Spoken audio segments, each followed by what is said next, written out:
Fine art. Have a yearning to see the masterpieces up close? Join the crowd.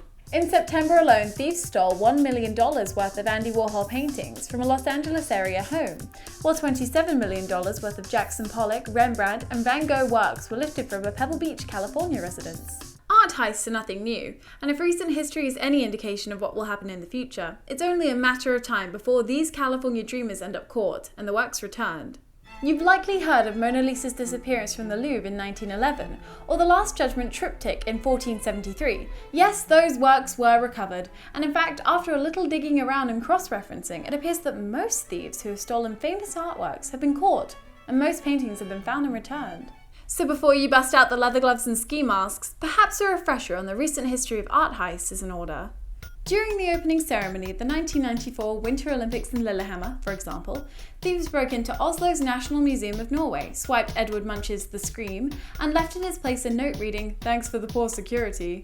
The gratitude was a tad premature though, as both the thieves and the stolen work were uncovered in a 1996 British sting operation, after attempting to collect a $1 million ransom. Another version of The Scream was stolen in 2004 while in the Munich Museum, but the robbers were photographed getting away in their car, which eventually led to arrests, convictions, and in 2006 the work was recovered.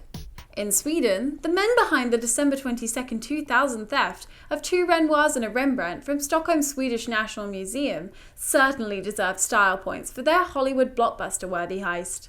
The gang set off bombs planted on opposite sides of the city to divert police attention, employed spikes scattered along the road to hinder a police pursuit, and even took to the water in a getaway speedboat. However, the thieves failed to conceal their hideout as well as their tracks, and less than 2 weeks later, a call to the police to demand millions of dollars in ransom led the police right to them. 8 men in custody, paintings returned. The December 7, 2002 heist of View at the Sea at Scheveningen and congregation leaving the Reformed Church in Noonan from the Vincent van Gogh Museum had slightly less cinematic flair. Octave Durham and Hank B propped up a 15-foot ladder, broke a window, plucked the paintings off the wall, and climbed right back out the way they entered.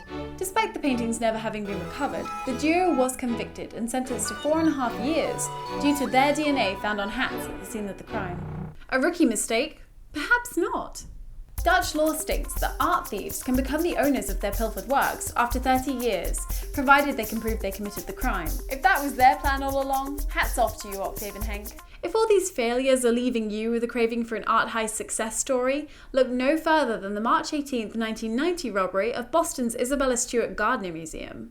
At 1:24 a.m, 2 men wearing police uniforms and fake mustaches convinced security guards to allow their entrance on a phony disturbance call, tied up the security guards, and then 81 minutes later exited the museum with 13 works by artists such as Vermeer, Rembrandt, and Manet, totaling an estimated $300 million, the largest art heist in the world, ever. Despite an extensive FBI investigation and a $5 million reward, authorities have yet to find a trace of the artworks, or the thieves. Though, as I mentioned, the odds are against them, so think twice before attempting a heist.